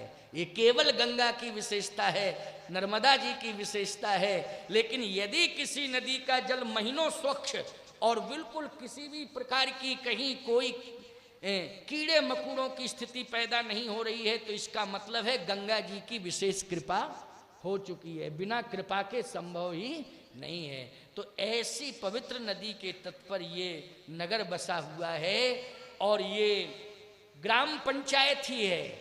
लेकिन सबसे बड़ी विशेषता इस ग्राम पंचायत की ये है कि उत्तर प्रदेश सबसे बड़ा राज्य है, लेकिन उत्तर प्रदेश में प्रथम नंबर पर स्वच्छता अभियान में इसको पुरस्कार मिला हुआ है नगर पंचायत नदी गांव को, और राष्ट्रीय स्तर पर तीसरे नंबर का पुरस्कार नगर पंचायतों में नदी गांव नगर पंचायत को मिला है। इसका श्रेय चेयरमैन अभिमन्यु सिंह को जाता है, जिन्होंने प्रयास करके और संकल्प लेकर इस नगर को स्वच्छ बनाया और इतनी बड़ी सफलता दिलाई कि ये प्रदेश स्तर पर चर्चित नहीं हुई नगर पंचायत, ये राष्ट्रीय स्तर पर चर्चित हुई है।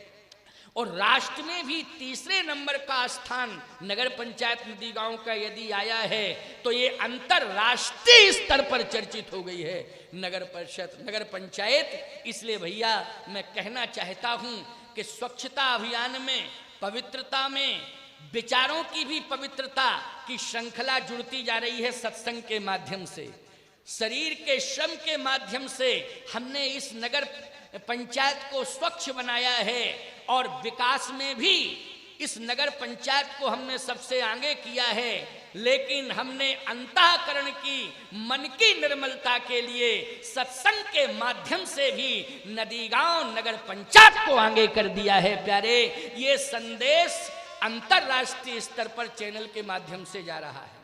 ये बड़े सौभाग्य की बात है, भगवान की बहुत बड़ी कृपा है नदी गांव नगर पंचायत के ऊपर। और आप सभी श्रोताओं को भी ये सौभाग्य मिला है कि माँ हरिशंकरी जी के पावन चरणारविंदों में ये विशेष रूप से सत्संग के लिए ही आस्था मंच तैयार किया गया है। किसके लिए किया गया है? सत्संग के लिए किया गया है विशेष रूप से। वहाँ गौ माता के लिए लगभग 40 बाई 100 का टीन सेट और लगभग ये 15 बीघे का क्षेत्रफल गौ माता के गौशाला के लिए सुरक्षित किया गया, जिसको सुव्यवस्थित भी कर दिया गया है। इसके लिए केवल प्रदेश सरकार ही अभिमन्यु सिंह को पुरस्कृत नहीं करेगी, देश की सरकार ही नहीं, भारत का सब समाज भी इन्हें पुरस्कृत करेगा कि तुमने बहुत बड़ा काम किया है। एक गौओं के लिए सुरक्षण संरक्षण के लिए एक सुनिश्चित स्थान कर दिया है और व्यवस्थित स्थान किया है, जिसमें पर्याप्त जल है और छाया के लिए पर्याप्त वृक्षारोपण भी हो चुका है। छाया के लिए गौ माता भविष्य में छाया में रहें, इसके लिए विशाल वृक्षारोपण, पर्याप्त वृक्षारोपण भी हो गया है। धीरे धीरे वो वृक्ष विशाल रूप धारण करेंगे और धीरे धीरे ये विशालतम गौशाला राष्ट्रीय स्तर पर चर्चित हो जाएगी, ऐसा मेरा आत्मविश्वास बोल रहा है और यही मेरा आशीर्वाद है। इसलिए आप सब अपने आप को भाग्यवान समझें। ये नदी गांव आप सबके लिए वरदान है। नदी गांव में जिन्होंने जन्म लिया है, अपने को भाग्यवान मानना कि हम नदी गांव में ही नहीं जन्म लिए हैं, हम तो वृंदावन और अयोध्या धाम में जन्म लिए हैं, ऐसा महसूस करते रहना, सदा महसूस करते रहना, ये मेरे अंतर मन की भावना बोल रही है। तो आओ अंतिम बात मैं कह रहा हूँ, इस बात को कह करके वाणी को विश्राम देता हूँ, क्योंकि 5 बज चुके हैं पूरे कंप्लीट। अभिमन्यु सिंह कह रहे थे महाराज जी थोड़ी सी कृपा करके और ज़्यादा समय आपकी वाणी सुनने को मिल जाए तो बहुत अच्छा रहेगा। देखो भैया, हम भक्तों की बात कभी टालते नहीं हैं, जिज्ञासुओं की बात हम कभी टालते नहीं हैं, जो सत्संग प्रेमी हैं उनकी बात को हम टालते नहीं हैं। लेकिन ये कन्फर्म है कि हमको 2 घंटे से ज़्यादा बोलते बोलते हो गया है, ये कन्फर्म है। और अभी मैं थोड़ा विश्राम करने जा रहा हूँ तो 5-7 मिनट अभी लगेंगे, फिर आरती होगी, तो लगभग यहाँ से जाते जाते 5:30 के करीब करीब तो हो ही जाएगा, हैं? तो 5:30 के करीब करीब का मतलब है कि सूर्य अस्त होने वाला है। थोड़ी ही देर में मुझे लगता है कि चाहे तो सूर्य अस्त हो ही गया हो और नहीं तो होने ही वाला होगा, लेकिन चिंता मत करना, सूर्य अस्त हो रहा है या होने जा रहा है, लेकिन ज्ञान का सूर्य प्रकाश दे रहा है। बोलो, दे रहा है कि नहीं दे रहा है? और ज्ञान का सूर्य कभी अस्त नहीं होता है, इसलिए उसका प्रकाश तो रात्रि के 12 बजे भी अंतःकरण में रहता है। बोलो, रहता है कि नहीं? रात्रि के 12 बजे भी, घनघोर रात्रि में भी अंतःकरण में ज्ञान का प्रकाश सदा बना रहता है। ज्ञान का सूर्य कभी अस्त नहीं होता है, उसकी ऊर्जा सदा एक रस रहती है। इसलिए ज्ञान के सूर्य की ऊर्जा आपके अंतःकरण में प्रवेश कर रही है। इसलिए 10 मिनट के लिए और थोड़ा मन को एकाग्र करें, फिर वाणी को विश्राम। देहो भूप मन हर्षित तजहु मोहि अज्ञान, धर्म सुजस प्रभु इन कह तुम कह अति कल्याण। देव प्रसन्नता पूर्वक देव। एक हाथ राम जी का पकड़ा महाराज दशरथ ने और दूसरा हाथ लक्ष्मण का पकड़ा और कहा, मोरे प्राण नाथ सुत दो, मोरे प्राण नाथ सुत दो, तुम मुनि पिता आन नहीं को। आज से मैं समझ गया कि मैं ब्रह्म का पिता बन रहा था, ये मेरा अज्ञान था, लेकिन आज मैं समझ गया कि ब्रह्म का पिता तो यज्ञ ही हो सकता है और कोई दूसरा नहीं हो सकता है। ब्रह्म को प्रकट करने की क्षमता किसमें है? यज्ञ में है। और संत यज्ञ स्वरूप होता है। बोलो, संत कैसा होता है?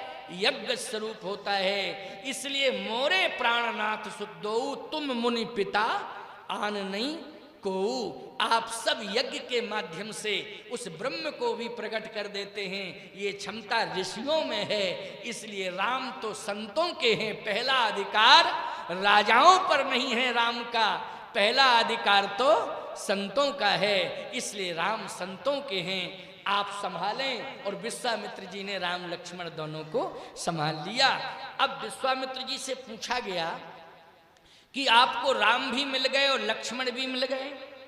आहा, विश्वामित्र जी कहते हैं राम लक्ष्मण मिल गए तो तुम लोगों को आकार प्रकार आकृति दिखाई दे रही है, लेकिन मेरा अनुभव कह रहा है कि राम किस रूप में मिले। बोले, किस रूप में? बोले, श्याम गौर सुंदर दो भाई, श्याम गौर सुंदर दो भाई, श्याम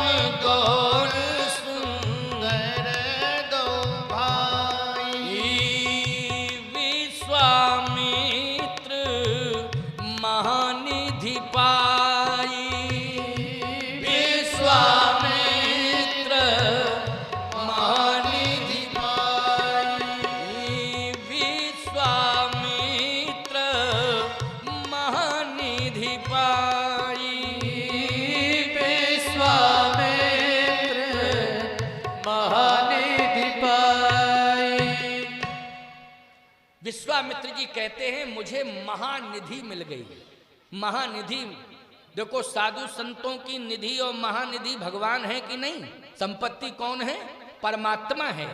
ये संपत्ति नहीं है जो आज भौतिक साम्राज्य दिखाई दे रहा है, ये महात्माओं की संपत्ति नहीं है। प्यारे संतों की संपत्ति तो राम है। इसलिए आज मुझे महानिधि मिल गई है। तो किसी ने कहा ये महानिधि कहाँ रखोगे?